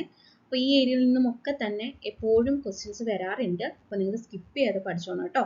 അപ്പോൾ the bhajans are associated with എന്നുള്ളതാണ് ക്വസ്റ്റ്യൻ. കറക്റ്റ് ആൻസർ എന്ന് പറയുന്നത് മീരാബായി ആണ് കേട്ടോ. അപ്പോൾ അതിൻ്റെ എക്സ്പ്ലനേഷനിലേക്ക് പോകുന്നതിന് മുമ്പ് തന്നെ സംഘം പീരീഡിലെ ഒരു വുമൻ പോയറ്റ് ആണ് ഔവയാർ എന്ന് പറയുന്നത്. ഇതും റിപ്പീറ്റ് ആയിട്ട് വരുന്നൊരു ക്വസ്റ്റ്യൻ ആണ്. അപ്പോൾ സംഘം പീരീഡിനെ കുറിച്ചിട്ടുള്ള ഏരിയാസും അതേപോലെ തന്നെ സംഘം പീരീഡിലെ പ്രധാനമായിട്ടുള്ള സംഘം ലിറ്ററേച്ചർ വർക്ക്സുകളും ഒക്കെ തന്നെ നിങ്ങൾ പഠിച്ചു വെക്കണം. അപ്പോൾ നമുക്ക് മീരാബായിയെ കുറിച്ചിട്ടും അതുപോലെ തന്നെ ഭക്തി മൂവ്മെന്റിലെ സ്ത്രീകളെ കുറിച്ചിട്ടും നോക്കാം. അപ്പോൾ മീരാബായി എന്ന് പറയുന്നത് ഭജൻസ് റിലേറ്റ് ചെയ്ത് വന്നിട്ടുള്ള ഒരു വ്യക്തിത്വമാണ്. അപ്പോൾ ഒരുപാട് സ്ത്രീകൾ ഇത്തരത്തിൽ ഭക്തി മൂവ്മെന്റ്സിലേക്ക് വരികയും അതായത് ഭക്തിയുടെ ഭാഗമായിട്ട് മ്യൂസിക് കമ്പോസ് ചെയ്യുകയും പാട്ടുകൾ പാടുകയൊക്കെ ചെയ്തിട്ടുണ്ടായിരുന്നു. അതിൽ മീരാബായിയെ കുറിച്ച് പറയുകയാണെങ്കിൽ മീരാബായി എന്ന് പറയുന്നത് ഒരു രാജ്പുത് പ്രിൻസസ് ആണ്. രാജസ്ഥാനിലെ ചിറ്റൂരിലാണ് ജീവിച്ചിരുന്നത്. And she give all the worldly comforts and immersed herself in devotion to Krishna. And Krishna bhajans composed by Mirabai are very popular. Okay, അപ്പം കൃഷ്ണ ഭക്തി ആയിട്ടുള്ള മീരാബായി കൃഷ്ണനോടുള്ള ഭക്തി സൂചകമായിട്ടാണ് ഈ ഭജൻസ് അവതരിപ്പിച്ചിട്ടുള്ളത്. പിന്നെ തമിഴ്നാട്ടിലെ ഏറ്റവും ഫേമസ് ആയിട്ടുള്ള ഭക്തി മൂവ്മെന്റിൽ ഉൾപ്പെട്ടിട്ടുള്ള സ്ത്രീകളാണ് കാരയ്ക്കൽ അമ്മയാർ, അതുപോലെ തന്നെ Andal തുടങ്ങിയിട്ടുള്ളവർ. So there are the famous devotees protest from Tamil Nadu and their composition expressed deep devotion their favorite deity. പിന്നെ മറ്റൊന്നാണ് അക്ക മഹാദേവി എന്ന് പറയുന്നത്. അക്ക മഹാദേവി was the prominent figure in the Veerashaiva movement and she led discussion against the social and spiritual oppression the women faced in those days. പിന്നെ എടുത്തു പറയേണ്ട മറ്റ് പ്രധാനമായിട്ടുള്ള വുമൻസ് ആണ് ബഹിനാബായി, അതുപോലെ തന്നെ സൊയാറാബായി മഹാരാഷ്ട്രയിലാണ് ജീവിച്ചിരുന്നത്. And ലാൽദേവ്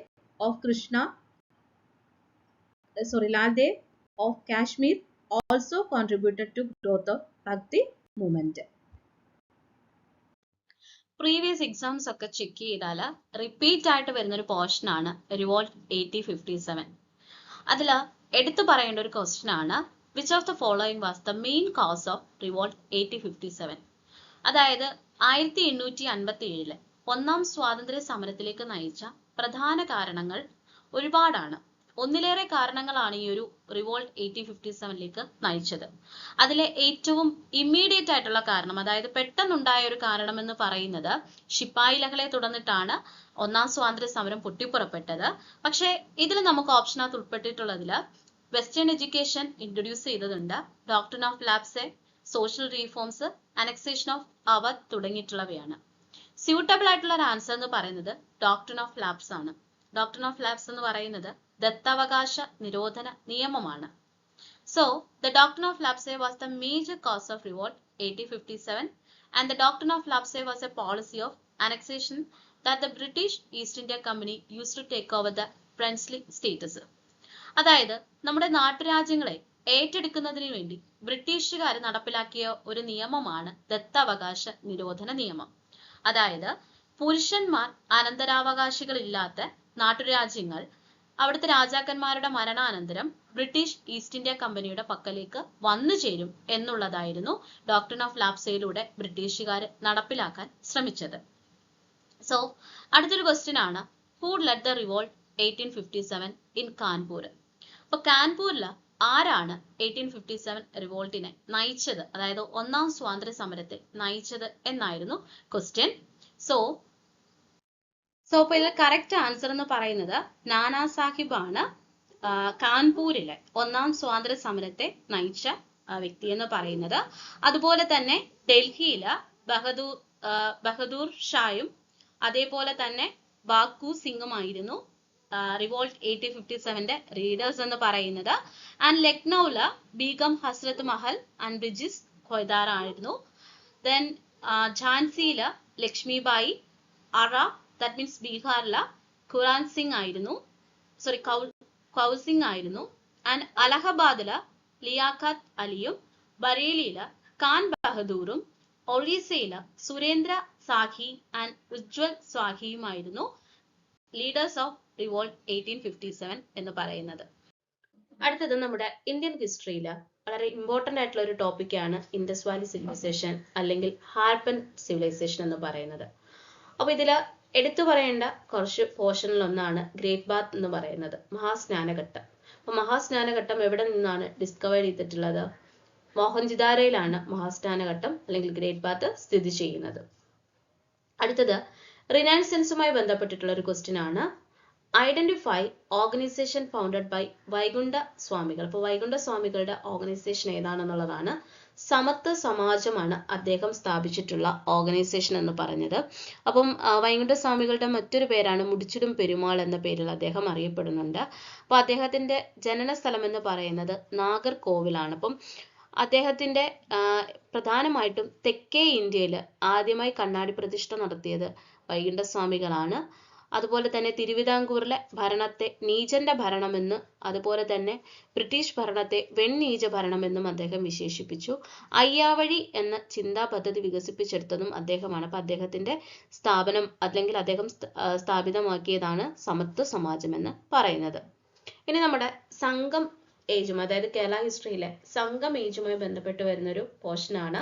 which among the following geographical feature tinai called Palai. അപ്പൊ പാലെ എന്ന് പറയുന്ന ആ ഒരു ജോഗ്രഫിക്കൽ ഫീച്ചറിന്റെ പ്രത്യേകത എന്തെന്നുള്ളതാണ്.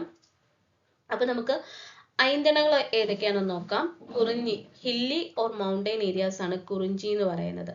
മുല്ലൈ എന്ന് പറയുന്നത് ഫോറസ്റ്റ് ഏരിയ ആണ്. മരുതം എന്ന് പറയുന്നത് ഫെർട്ടിൽ റിവറൈൻ വാലി ആണ്.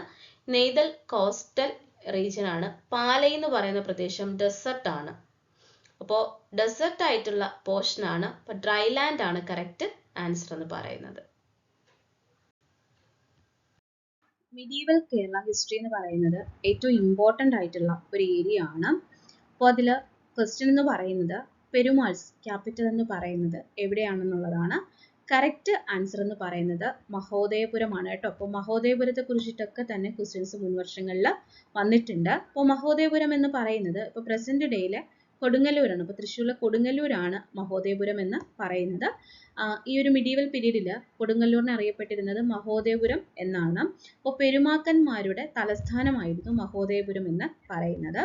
അപ്പോൾ ഈ പെരുമാൾ എന്ന് പറയുന്നത് ചേര ഡൈനസ്റ്റിയിൽ ഉൾപ്പെട്ടിട്ടുള്ളവരായിരുന്നു. So this dynasty also known as the Chera Perumal of Makottai, who ruled over the parts of present day of Kerala from roughly the 9th to 12th century CE, and the other option were capitals of different dynasties like Urayur and Tanjavur were Chola capitals and Madurai was the capital of Pandyas. Okay, അപ്പോൾ ഇതിനകത്ത് ഉറയൂരും തഞ്ചാവൂരും ചോള രാജാക്കന്മാരുടെ തലസ്ഥാനമാണ്. മധുരൈ എന്ന് പറയുന്നത് പാണ്ഡ്യ രാജാക്കന്മാരുടേതാണ്. അപ്പോൾ മൂവേന്തസിനെ കുറിച്ചിട്ട് അറിയാമല്ലോ. ചേര ചോള പാണ്ഡ്യസ് ആണ് മൂവേന്തസ് എന്ന് പറയുന്നത്. അപ്പോൾ കേരളത്തിൽ ഭരിച്ചിരുന്ന ചേര പെരുമാൾസിന്റെ തലസ്ഥാനം എന്ന് പറയുന്നത് മഹോദയപുരമാണ് കേട്ടോ. അപ്പോൾ മിഡീവൽ കേരള ഹിസ്റ്ററിയുമായി ബന്ധപ്പെട്ട് നോക്കുകയാണെങ്കിൽ ഒരുപാട് കാര്യങ്ങൾ പഠിക്കാനുണ്ട്. അഞ്ചുവണ്ണം എന്ന് പറയുന്ന ട്രേഡ് ഗ്രൂപ്പിനെ കുറിച്ചിട്ടൊക്കെ തന്നെ ക്വസ്റ്റ്യൻസ് മുൻവർഷങ്ങളിൽ വന്നിട്ടുണ്ട്. അപ്പോൾ നിങ്ങൾ ഈ പോർഷൻസും കൂടി കവർ ചെയ്ത് പോവുക. പിന്നെ മറ്റൊരു പ്രധാനമായിട്ടുള്ള ഏരിയ ആണ് സ്വരൂപങ്ങൾ എന്ന് പറയുന്നത്. ഓക്കെ, അപ്പോൾ സ്വരൂപങ്ങൾ എന്ന് പറയുന്നത് നാടുവാഴി സ്വരൂപങ്ങളാണ്. അപ്പം കേരളത്തിന്റെ വിവിധ ഭാഗങ്ങളിലായിട്ട് ഇത്തരത്തിൽ നാടുവാഴി സ്വരൂപങ്ങൾ ഉണ്ടാവുകയുണ്ടായി. അതിലൊന്നാണ് കോലത്തുനാട് സ്വരൂപം എന്ന് പറയുന്നത്. കോലത്തുനാട് എന്ന് പറയുന്നത് കണ്ണൂരിലാണ് പ്രധാനമായിട്ട്, അല്ലെങ്കിൽ കണ്ണൂർ സെന്റർ ആക്കിക്കൊണ്ട് ഭരണം നടത്തിയിരുന്നവരാണ് കോലത്തുനാട് എന്ന് പറയുന്നത്. അതിലെ റൂളറിനെ കോലത്തിരി എന്ന പേരിലാണ് അറിയപ്പെടുന്നത്. ഓക്കെ, അടുത്തതാണ് നെടിയിരുപ്പ് സ്വരൂപം എന്ന് പറയുന്നത്. അപ്പോൾ നെടിയിരുപ്പ് സ്വരൂപം എന്ന് പറയുന്നത് കോഴിക്കോട് സെന്റർ ആക്കി ഭരിച്ചിരുന്ന ഒരു സ്വരൂപമാണ് നെടിയിരുപ്പ് സ്വരൂപം എന്ന് പറയുന്നത്. നമുക്കറിയാം സാമൂതിരിയാണ് ഇതിന്റെ മെയിൻ ആയിട്ടുള്ള റൂളേഴ്സ് എന്ന് പറയുന്നത്. So the fame of Samoothiri raised after he had become the protector, that means രാക്ഷപുരുഷ ഓഫ് ദ മാമാങ്കം ഫെസ്റ്റിവൽ.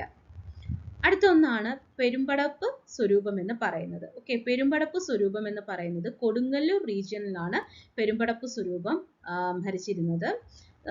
അതിനുശേഷം ഇതാണ് കൊച്ചി റോയൽ ഫാമിലി ആയിട്ട് മാറിയിട്ടുണ്ടായിരുന്നത്. ഇനി വേണാട് സ്വരൂപം അല്ലെങ്കിൽ മറ്റൊരു പേരാണ് തൃപ്പാപ്പൂർ സ്വരൂപം എന്ന് പറയുന്നത്. അപ്പോൾ തൃപ്പാപ്പൂർ സ്വരൂപം എന്ന് പറയുന്നത് പ്രത്യേകിച്ചും സതേൺ കേരളയുടെ പാർട്ടിൽ, അതായത് കൊല്ലമൊക്കെ കേന്ദ്രമാക്കി ഭരിച്ചിരുന്ന ഒരു വിഭാഗമാണ് തൃപ്പാപ്പൂർ സ്വരൂപം അല്ലെങ്കിൽ വേനാട് സ്വരൂപം എന്ന് പറയുന്നത്. Later it involve the powerful princely state of Travancore. ഇക്കണോമിക്സിൽ ഏറ്റവും ഇമ്പോർട്ടൻ്റ് ആയിട്ട് അറിഞ്ഞിരിക്കേണ്ട ടോപ്പിക്കുകളിൽ ഒന്നാണ് ഫിസ്ക്കൽ ആൻഡ് മോണിറ്ററി പോളിസീസ് എന്ന് പറയുന്നത്. അപ്പോൾ തന്നിട്ടുള്ള ക്വസ്റ്റിനകത്ത് പറഞ്ഞിട്ടുള്ളത് which one of the following is A part of fiscal policy എന്നാണ്. അപ്പോൾ തന്നിട്ടുള്ളതിൽ ഫിസ്ക്കൽ പോളിസിയുടെ പാർട്ടായിട്ട് വരുന്നത് ഏതാണെന്നുള്ളതാണ്. ആൻഡ് അടുത്തൊരു ക്വസ്റ്റ്യൻ എന്ന് പറയുന്നത് monetary policy measures in economy adopted by. അപ്പോൾ മോണിറ്ററി പോളിസീസ് ആരാണ് അഡോപ്റ്റ് ചെയ്തിട്ടുള്ളത് എന്നുള്ളതുമാണ്. അപ്പോൾ നമ്മൾ ബേസിക്കലി ഇതിനെക്കുറിച്ച് കാര്യങ്ങൾ അറിഞ്ഞിരിക്കുകയാണെന്നുണ്ടെങ്കിൽ ഫിസ്ക്കൽ പോളിസി എന്ന് പറയുന്നത് ഗവൺമെൻറ്റിൻ്റെ നയങ്ങളാണ് ഫിസ്ക്കൽ പോളിസി എന്ന് പറയുന്നത്. എന്നാൽ മോണിറ്ററി പോളിസി എന്ന് പറയുന്നത് റിസർവ് ബാങ്ക് ഓഫ് ഇന്ത്യ അല്ലെങ്കിൽ നമ്മുടെ സെൻട്രൽ ബാങ്ക് ആണ് മോണിറ്ററി പോളിസീസ് അഡോപ്റ്റ് ചെയ്യുന്നത്. ഓക്കെ, അപ്പോൾ ഇതിൻ്റെ ഓപ്ഷൻ സി ആണ് കേട്ടോ കറക്റ്റ് ആയിട്ട് വരുന്നത്. Monetary policies are adopted by central bank എന്നുള്ളതാണ് കറക്റ്റ് ആയിട്ട് വരുന്ന ഓപ്ഷൻ എന്ന് പറയുന്നത്. And then fiscal and monetary പോളിസീസിനെ കുറിച്ച് പറയുമ്പോൾ ഫിസ്ക്കൽ പോളിസീസ് കൺട്രോൾ ചെയ്യുന്നത് ഗവൺമെൻറ് ആണ്, മോണിറ്ററി പോളിസീസ് കൺട്രോൾ ചെയ്യുന്നത് സെൻട്രൽ ബാങ്ക് ആണ്. പ്രധാനമായിട്ടും ഫിസ്ക്കൽ പോളിസി എന്ന് പറയുന്നത് involve the taxation and government spending, use of budget, deficit and surpluses ഒക്കെയാണ് ഉൾപ്പെടുന്നത്. ആൻഡ് മോണിറ്ററി പോളിസീസ് എന്ന് പറയുന്നത് involving money supply and interest rate, use of open market operations and use of on market operations ഒക്കെയാണ് ഇതിൽ ഉൾപ്പെടുന്നത്. Okay, അപ്പോൾ ഇതിൽ fiscal പോളിസിയുടെ പാർട്ട് എന്ന് പറയുന്നത് ടാക്സ് പോളിസിയാണ് കേട്ടോ. ഇനി നമുക്ക് ഫിസ്ക്കൽ ആൻഡ് മോണിറ്ററി പോളിസീസിൻ്റെ പ്രധാനമായിട്ടുള്ള മെഷേഴ്സ് ഏതൊക്കെയാണെന്ന് നോക്കാം. മോണിറ്ററി പോളിസീസിൻ്റെ ഇൻസ്ട്രുമെൻറ്റ്സ് ആണ് bank rate, cash reserve ratio, statutory liquidity ratio, repo rate and reverse repo rate and open market operations തുടങ്ങിയവയെല്ലാം തന്നെ മോണിറ്ററി പോളിസികളാണ്. ഇനി നമുക്ക് ഫിസ്ക്കൽ പോളിസികൾ ഏതാണെന്ന് നോക്കാം. അപ്പോൾ ഫിസ്ക്കൽ പോളിസി ഇൻസ്ട്രുമെൻറ്റ്സ് ആണ് deficit policy, public expenditure, taxation policy and public ഡെപ്റ്റ്. ഇനി നമുക്ക് ഫിസ്ക്കൽ ആൻഡ് മോണിറ്ററി പോളിസീസിനെ കുറിച്ചിട്ട് കുറച്ച് കാര്യങ്ങൾ കൂടി ഒന്ന് അറിഞ്ഞിരിക്കാം. അപ്പോൾ ആദ്യമേ തന്നെ മോണിറ്ററി പോളിസിനെ കുറിച്ചിട്ട് നമുക്ക് അറിഞ്ഞിരിക്കാം. അപ്പോൾ മോണിറ്ററി പോളിസി എന്ന് പറയുന്നത് ഒരു ഫിനാൻഷ്യൽ ടൂളാണ്. പ്രധാനമായിട്ടും സെൻട്രൽ ബാങ്ക് ആണ് ഈ ഒരു ഫിനാൻഷ്യൽ ടൂൾസ് റെഗുലേറ്റ് ചെയ്യുന്നത്, ദാറ്റ് മീൻസ് കൺട്രോൾ ചെയ്യുന്നത്. ഓക്കെ, അപ്പോൾ എന്തിനു വേണ്ടിയിട്ടാണ് മോണിറ്ററി പോളിസികൾ ഇഷ്യൂ ചെയ്യാറുള്ളത്? അപ്പോൾ മോണിറ്ററി പോളിസികൾ നടപ്പിലാക്കുന്നത് പ്രധാനമായിട്ടും നമ്മുടെ രാജ്യത്തെ മണി ഫ്ലോ അതുപോലെ തന്നെ ഇൻട്രസ്റ്റ് റേറ്റ് ഇതിനെയൊക്കെ റെഗുലേറ്റ് ചെയ്യാൻ വേണ്ടിയിട്ടാണ് മോണിറ്ററി പോളിസികൾ നടപ്പിലാക്കി വരുന്നത്. അപ്പോൾ ഫിസ്ക്കൽ പോളിസി എന്ന് പറയുന്നതും ഒരു ഫിനാൻഷ്യൽ ടൂളാണ്. പ്രധാനമായിട്ടും ഈ ഒരു ഫിസ്ക്കൽ പോളിസി എന്ന് പറയുന്നത് ടാക്സ് റവന്യൂസ് അതുപോലെ തന്നെ ഗവൺമെൻറ്റിൻ്റെ എക്സ്പെൻഡിച്ചർ പരമായിട്ടുള്ള കാര്യങ്ങളൊക്കെ മാനേജ് ചെയ്യാൻ വേണ്ടിയിട്ടാണ്. ഓക്കെ, അപ്പോൾ മോണിറ്ററി പോളിസി നടപ്പിലാക്കുന്നത് സെൻട്രൽ ബാങ്ക് ആണെന്നുണ്ടെങ്കിൽ ഫിസ്ക്കൽ പോളിസി ഗവൺമെൻറ് ആണ്. ഓക്കെ, ദെൻ മോണിറ്ററി പോളിസികൾ പ്രധാനമായിട്ടും ഇൻട്രസ്റ്റ് റേറ്റ്, അതായത് it measure the interest rate applicable for lending money in the economy. And fiscal policy എന്ന് പറയുന്നത് ക്യാപിറ്റൽ എക്സ്പെൻഡിച്ചറും അതുപോലെ തന്നെ നമ്മുടെ എക്കണോമിയുടെ ടാക്സുമാണ് മെഷർ ചെയ്യപ്പെടുന്നത്. ഓക്കെ, അപ്പോൾ മോണിറ്ററി പോളിസി എപ്പോഴാണ് നടപ്പിലാക്കുന്നതെന്ന് വെച്ച് കഴിഞ്ഞാൽ എക്കണോമി സ്റ്റെബിലിറ്റി കൊണ്ടുവരാൻ വേണ്ടിയിട്ടാണ്. എന്നാൽ ഫിസ്ക്കൽ പോളിസി എന്ന് പറയുന്നത് നമ്മുടെ സാമ്പത്തിക വികസനം അല്ലെങ്കിൽ ഗ്രോത്ത് ഓഫ് എക്കണോമിക്ക് വേണ്ടിയിട്ടാണ് ഫിസ്ക്കൽ പോളിസികൾ നടപ്പിലാക്കി വരുന്നത്. ഓക്കെ, അപ്പോൾ മോണിറ്ററി പോളിസി എപ്പോഴും ടാർഗറ്റ് ചെയ്യുന്നത് ഇൻഫ്ലേഷൻ ഇൻ ആൻ എക്കണോമിയാണ്. ഫിസ്ക്കൽ പോളിസി എന്ന് പറയുന്നത് ഒരു സ്പെസിഫിക് ടാർഗറ്റ് അവിടെ ഇല്ല. Okay, then monetary policy has an impact on the borrowing in an economy and fiscal policy has an impact on the budget deficit.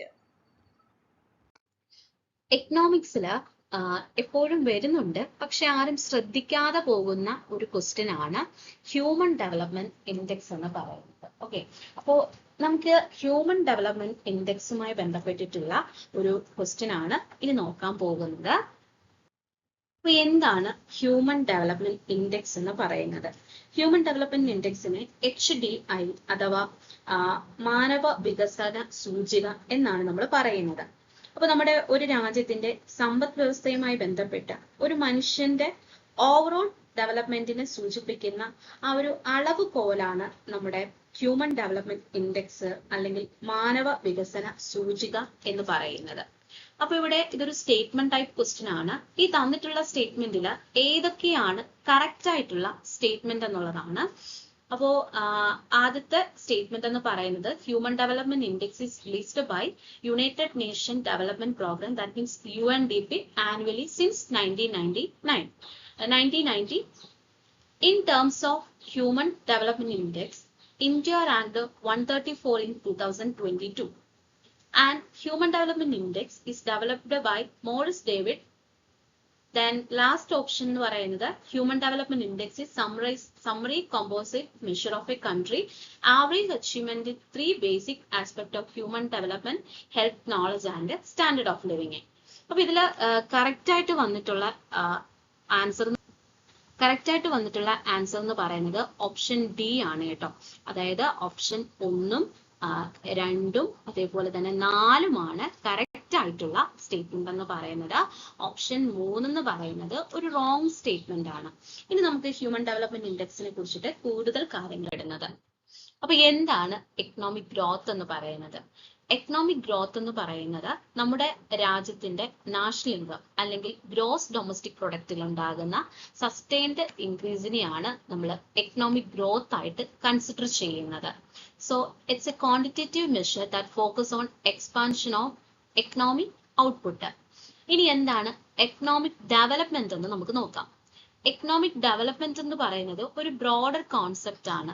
ഇവിടെ economic growth മാത്രമല്ല എടുക്കുന്നത്, qualitative ആയിട്ടുള്ള ഇംപ്രൂവ്മെന്റ്സ്, അതായത് നമ്മുടെ രാജ്യത്തിന്റെ സ്റ്റാൻഡേർഡ് ഓഫ് ലിവിങ്സ്, അതേപോലെ തന്നെ ദാരിദ്ര്യ നിർമ്മാർജ്ജനം, അൺഎംപ്ലോയ്മെന്റ് എത്രത്തോളം ഉണ്ട്, ഇൻഇക്വാലിറ്റി, അതേപോലെ എഡ്യൂക്കേഷൻ, ഹെൽത്ത്, ഇൻഫ്രാസ്ട്രക്ചർ, ഇവയിലെല്ലാം ഉണ്ടായിട്ടുള്ള ഓവറോൾ ഇംപ്രൂവ്മെന്റ് ആണ് നമ്മുടെ രാജ്യത്തിന്റെ എക്കണോമിക് ഡെവലപ്മെന്റ് ആയിട്ട് കണക്കാക്കുന്നത്. അപ്പോൾ എക്കണോമിക് ഗ്രോത്ത് എന്ന് പറയുമ്പോൾ അതൊരു ക്വാണ്ടിറ്റേറ്റീവ് ആണ്, പ്രത്യേകിച്ചും നമ്മുടെ നാഷണൽ ഇൻകം അല്ലെങ്കിൽ ഗ്രോസ് ഡൊമസ്റ്റിക് പ്രൊഡക്റ്റിൽ ഉണ്ടാകുന്ന വർധനവാണ്. എന്നാൽ എക്കണോമിക് ഡെവലപ്മെന്റ് എന്ന് പറയുമ്പോൾ അവിടെ സാമ്പത്തികം മാത്രമല്ല ഫാക്ടർ ആയിട്ട് വരുന്നത്, ദാരിദ്ര്യ നിർമ്മാർജ്ജനം, അതേപോലെ തന്നെ അൺഎംപ്ലോയ്മെന്റ് എത്രത്തോളം കുറഞ്ഞു, ഇൻഇക്വാലിറ്റീസ് എത്രത്തോളം മാറി, ഹെൽത്ത്, എഡ്യൂക്കേഷൻ, ഇൻഫ്രാസ്ട്രക്ചറിൽ ഉണ്ടായിട്ടുള്ള ഇംപ്രൂവ്മെന്റ്, ഇതെല്ലാം തന്നെ എക്കണോമിക് ഡെവലപ്മെന്റിനകത്ത് കൺസിഡർ ചെയ്യും. സയൻസിലെ പ്രധാനമായിട്ടുള്ള അല്ലെങ്കിൽ പ്രസക്തമായിട്ടുള്ള ചില പോർഷൻസ് എന്ന് പറയുമ്പോൾ അതിൽ ഫെഡറലിസം എന്ന് പറയുന്നത് വളരെ ഇമ്പോർട്ടൻ്റ് ആണ്. എല്ലായ്പ്പോഴും ഫെഡറലിസവുമായി ബന്ധപ്പെട്ടുകൊണ്ട് state list, union list, concurrent ലിസ്റ്റിൽ ഉൾപ്പെട്ടിട്ടുള്ള ഓരോന്നിൻ്റെ ക്വസ്റ്റ്യൻസ് ഒക്കെ തന്നെ നമുക്ക് കാണാൻ സാധിക്കുന്നതാണ്. ഓക്കെ, അപ്പോൾ ഡിഫൻസ് എന്ന് പറയുന്നത് ഏത് ലിസ്റ്റിലാണ് ഉൾപ്പെടുന്നത് എന്നുള്ളതാണ് ഒരു ക്വസ്റ്റ്യൻ. അതുപോലെ തന്നെ തന്നിട്ടുള്ള സബ്ജക്ട്സിൽ സ്റ്റേറ്റ് ലിസ്റ്റിൽ ഉൾപ്പെടുന്നത് ഏതാണെന്നുള്ളതുമാണ്. അപ്പോൾ ഡിഫൻസ് എന്ന് പറയുന്നത് പ്രധാനമായിട്ടും യൂണിയൻ ലിസ്റ്റിലാണ് കേട്ടോ ഉൾപ്പെടുന്നത്. അതുപോലെ തന്നെ ഈ തന്നിട്ടുള്ള സബ്ജക്റ്റിൽ സ്റ്റേറ്റ് ലിസ്റ്റിൽ ഉൾപ്പെടുന്നത് ജയിലാണ് കേട്ടോ. നമുക്ക് ഇതിനെ കുറിച്ചിട്ടുള്ള ഡീറ്റെയിൽ ആയിട്ടുള്ള എക്സ്പ്ലനേഷനിലേക്ക് പോകാം. അപ്പോൾ യൂണിയൻ ലിസ്റ്റ് എന്ന് പറയുമ്പോൾ 100 സബ്ജക്ട്സ് ആണ് ഇതിൽ ഉൾപ്പെടുന്നത്. ഓക്കെ, അതായത് ഈ തന്നിട്ടുള്ള 3 ലിസ്റ്റിലും ഏറ്റവും ലെങ്തിയസ്റ്റ് ആയിട്ടുള്ളതാണ് യൂണിയൻ ലിസ്റ്റ് എന്ന് പറയുന്നത്. ഓക്കെ, അതായത് യൂണിയൻ ഗവൺമെന്റിന് മാത്രമാണ് ഈ പറഞ്ഞിട്ടുള്ള സബ്ജക്റ്റിൽ അധികാരം എന്ന് പറയുന്നത്. യൂണിയൻ ലിസ്റ്റിൽ ഉൾപ്പെടുന്ന പ്രധാനപ്പെട്ട കാര്യങ്ങൾ ഏതൊക്കെയാണെന്ന് നമുക്ക് നോക്കാം. ഡിഫൻസ്, അതുപോലെ തന്നെ nuclear power, foreign affairs, war and piece, banking, railway, post and telegraph, space, sports, currency, income tax. ഈ സബ്ജക്ട്സിലൊക്കെ തന്നെ ഗവൺമെന്റിനാണ് അതായത് യൂണിയൻ ഗവൺമെന്റിനാണ് പൂർണ്ണ അധികാരം എന്ന് പറയുന്നത്. ഇനി സ്റ്റേറ്റ് ലിസ്റ്റ് എന്ന് പറയുമ്പോൾ അതിൽ 61 സബ്ജക്ട്സുകളാണ് ഉൾപ്പെടുന്നത്. അപ്പോൾ സ്റ്റേറ്റ് ഗവൺമെന്റിന്റെ അധികാര പരിധിയിൽ വരുന്ന കാര്യങ്ങൾ ഏതൊക്കെയാണെന്ന് നമുക്ക് നോക്കാം. Agriculture, police, jail, local governments, public health, trade and commerce, animal husbandry, police service തുടങ്ങിയിട്ടുള്ളവയാണ് സ്റ്റേറ്റ് ലിസ്റ്റിൽ ഉൾപ്പെടുന്നവ.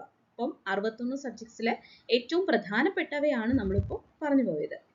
ഇനി കൺകറന്റ് ലിസ്റ്റ് ആണ്. കൺകറന്റ് ലിസ്റ്റ് എന്ന് പറയുമ്പോൾ 52 സബ്ജക്ട്സ് ആണ് ഉൾപ്പെടുന്നത്. സ്റ്റേറ്റ് ഗവൺമെന്റിനും സെൻട്രൽ ഗവൺമെന്റിനും ഒരുപോലെ അധികാരമുള്ള 52 സബ്ജക്ട്സുകൾ. അതിൽ പ്രധാനമായിട്ടുമുള്ളവയാണ് education, forest, labour, adoption, marriage, divorce, adulteration, ഇതെല്ലാം തന്നെ കൺകറന്റ് ലിസ്റ്റിൽ ഉൾപ്പെടുന്നതാണ്. ഇനി മറ്റൊന്നുണ്ട് റെസിഡ്യൂറി പവേഴ്സ് എന്ന് പറയുന്നത്. ഓക്കെ, അപ്പോൾ റെസിഡ്യൂറി പവേഴ്സ് എന്ന് പറയുന്നത് ഈ തന്നിട്ടുള്ള 3 ലിസ്റ്റിലും ഉൾപ്പെടാത്തവയാണ് രജിസ്റ്ററി പവേഴ്സ് എന്ന് പറയുന്നത്. So it's include those powers which are not included in 3 list. അതിന് ഉദാഹരണങ്ങളാണ് cyber laws. Only the central government has power to legislate on these subject. അപ്പം ഈ റെസിഡ്യൂറി പവേഴ്സിനകത്ത് സെൻട്രൽ ഗവൺമെന്റിനാണ് കൂടുതലും അധികാരം ഉള്ളത്. ക്വസ്റ്റ്യൻ കൂടി check ചെയ്യാമേ. Which schedule of the Indian Constitution contain division of powers, that means 3 lists regarding the power of parliament and state legislature? Okay, അപ്പോൾ Indian കോൺസ്റ്റിറ്റ്യൂഷനിലെ 7th ഷെഡ്യൂളിനകത്താണ് ഈ 3 ലിസ്റ്റുകളെ കുറിച്ചിട്ടും ഉൾപ്പെടുന്നത്. ഓക്കെ, അപ്പോൾ അത് ഏതൊക്കെയാണെന്നുള്ളത് ഓൾറെഡി നമ്മൾ പറഞ്ഞിട്ടുണ്ടായിരുന്നു. Union list, state list and concurrent list ആണ്. അതിൽ ഉൾപ്പെട്ടിട്ടുള്ള സബ്ജക്ട്സുകൾ ഏതൊക്കെയാണെന്നും നമ്മൾ ഓൾറെഡി ഡിസ്കസ് ചെയ്തിട്ടുണ്ടായിരുന്നു. അപ്പോൾ 7th ഷെഡ്യൂൾഡ് പ്രകാരമാണ് ഡിവിഷൻ ഓഫ് പവേഴ്സ് അല്ലെങ്കിൽ ഈ പറഞ്ഞിട്ടുള്ള 3 ലിസ്റ്റിനെ കുറിച്ചിട്ട് പറയപ്പെടുന്നത്. പൊളിറ്റിക്കൽ പാർട്ടീസിനെ കുറിച്ചിട്ട് ഉള്ളൊരു ഏരിയ ആണ്. സ്വരാജ് പാർട്ടി രൂപീകരിച്ചിട്ടുള്ളത് CR ദാസ് ആൻഡ് മോത്തിലാൽ നെഹ്റു ചേർന്നുകൊണ്ടാണ്. മറ്റൊരു പ്രധാനപ്പെട്ട പാർട്ടിയാണ് ഗാദർ പാർട്ടി എന്ന് പറയുന്നത്. ഓക്കെ, അപ്പോൾ ഈ ഗദർ പാർട്ടി എന്ന് പറയുന്നത് ഒരു റെവല്യൂഷണറി ഓർഗനൈസേഷൻ ആയിട്ട് രൂപീകരിക്കപ്പെട്ടിട്ടുള്ളതാണ്. പ്രധാനമായിട്ടുമുള്ള റെവല്യൂഷണറി ഓർഗനൈസേഷൻസ് ഏതൊക്കെയാണെന്ന് നമുക്കൊന്ന് പരിചയപ്പെടാം. അനുശീലൻ സമിതി, ബംഗാളാണ് പ്ലേസ്. ലീഡർഷിപ്പ് എന്ന് പറയുന്നത് സച്ചീന്ദ്രനാഥ് സന്യാൽ, അതേപോലെ തന്നെ ഔറോബിന്ദോ ഘോഷും കൂടി ചേർന്നുകൊണ്ടാണ് അനുശീലൻ സമിതി രൂപീകരിക്കപ്പെട്ടിട്ടുള്ളത്. ഇനി ഭാരത് മാതാ അസോസിയേഷൻ മദ്രാസ് ആണ് പ്ലേസ് വന്നിട്ടുള്ളത്. ലീഡർഷിപ്പ് എന്ന് പറയുന്നത് നീലകണ്ഠ ബ്രഹ്മചരിയും അതുപോലെ തന്നെ വാഞ്ചി അയ്യർ, അജിത് സിംഗ് തുടങ്ങിയിട്ടുള്ളവരാണ്. ആൻഡ് യുഗാന്തർ പാർട്ടി എന്ന് പറയുന്നത് ബംഗാളിലാണ്. രാജ് ബിഹാരി റോസ് ആൻഡ് ഖുദിറാൻ റോസ് തുടങ്ങിയവരാണ് അതിൻ്റെ ലീഡർഷിപ്പ് വഹിച്ചിട്ടുള്ളത്. ആൻഡ് ഗാദർ പാർട്ടി എന്ന് പറയുന്നത് അമേരിക്കയിലാണ് രൂപീകരിക്കപ്പെട്ടിട്ടുള്ളത്. ലാല ഹർദയാലാണ് ഇതിൻ്റെ ലീഡർഷിപ്പ് എന്ന് പറയുന്നത്. ഓക്കെ, അപ്പോൾ കറക്റ്റ് ആൻസർ എന്ന് പറയുന്നത് ലാല ഹർദയാലാണ് ഗാദർ പാർട്ടിയുടെ ഫൗണ്ടർ എന്ന് പറയുന്നത്. ഓക്കെ, സോ നമുക്ക് ഈ തന്നിട്ടുള്ള സ്റ്റേറ്റ്മെന്റിൽ ആദ്യത്തെ സ്റ്റേറ്റ്മെന്റ് കറക്റ്റ് ആണ്. Because human development index annually UNDP അഥവാ യുണൈറ്റഡ് നേഷൻ ഡെവലപ്മെന്റ് പ്രോഗ്രാംസ് ആണ് റിലീസ് ചെയ്യുന്നത്. ഫസ്റ്റ് റിപ്പോർട്ട് വന്നിട്ടുള്ളത് 1990-ലാണ്. ദെൻ അടുത്തൊരു സ്റ്റേറ്റ്മെന്റിൽ പറയുന്നത് 2022 റാങ്കിംഗ് റിപ്പോർട്ടിൽ പറഞ്ഞിരിക്കുന്നത് പ്രകാരം 193 രാജ്യങ്ങളിൽ ഇന്ത്യയുടെ സ്ഥാനം വന്നിട്ട് 134ആണ്. So this is an improvement from 2021 ranking. അതായത് 2021 റാങ്കിങ്ങിൽ പറഞ്ഞിട്ടുള്ളത് 135ാമത്തെ സ്ഥാനമായിരുന്നു. എന്നാൽ 2022 വന്നിട്ടുള്ള റാങ്കിങ്ങിൽ ഇന്ത്യയുടെ സ്ഥാനം എന്ന് പറയുന്നത് 134ആണ് ഹ്യൂമൻ ഡെവലപ്മെന്റ് ഇൻഡെക്സിൽ. അപ്പോൾ അതും കറക്റ്റ് ആയിട്ടുള്ള ഒരു സ്റ്റേറ്റ്മെന്റ് ആണ്. ആൻഡ് ഫോർത്ത് സ്റ്റേറ്റ്മെന്റ് എന്ന് പറയുന്നത് human development index composite measure that assess the country average achievement 3 key dimensions of human development. അതായത് 3 കാര്യങ്ങളാണ് ഇതിലെ കീ ഡയമെൻഷൻ ആയിട്ട് പറയുന്നത്. അതായത് ഒരു ഹ്യൂമൻ ഡെവലപ്മെന്റ് ഇൻഡെക്സ് മെഷർ ചെയ്യുന്നതിന്റെ 3 കീ ഡയമെൻഷൻസ് ഏതൊക്കെയാണെന്നാണ് ഇനി നമ്മൾ നോക്കാൻ പോകുന്നത്. അതിൽ ഫസ്റ്റ് വൺ ആണ് a long and healthy life എന്ന് പറയുന്നത്. That measured by life expectancy at birth and access to knowledge. That means measured by mean years of schooling and expected years of schooling, and a decent standard of living measured by gross national income per capita. So ഇവിടെ 3 key dimension എന്ന് പറയുന്നത് ഒന്നാമത്തേത് പ്രതിശീർഷ വരുമാനം വരുന്നുണ്ട്, അതേപോലെ തന്നെ സാക്ഷരതയും അതേപോലെ തന്നെ മൊത്ത സ്കൂൾ പ്രവേശനവും വരുന്നുണ്ട്, ആയുർദൈർഘ്യം, ഇങ്ങനെയുള്ള കാര്യങ്ങൾ ആണ് ഇതിലെ കീ ഡയമെൻഷൻ ആയിട്ട് എടുക്കുന്നത്. അപ്പോൾ ഈ ഒരു സ്റ്റേറ്റ്മെന്റും കറക്റ്റ് ആണ്. അപ്പോൾ ഹ്യൂമൻ ഡെവലപ്മെന്റ് ഇൻഡെക്സിനെ കുറിച്ചിട്ടുള്ള ഓൾമോസ്റ്റ് കാര്യങ്ങൾ നമ്മളിവിടെ പറഞ്ഞിട്ടുണ്ട്.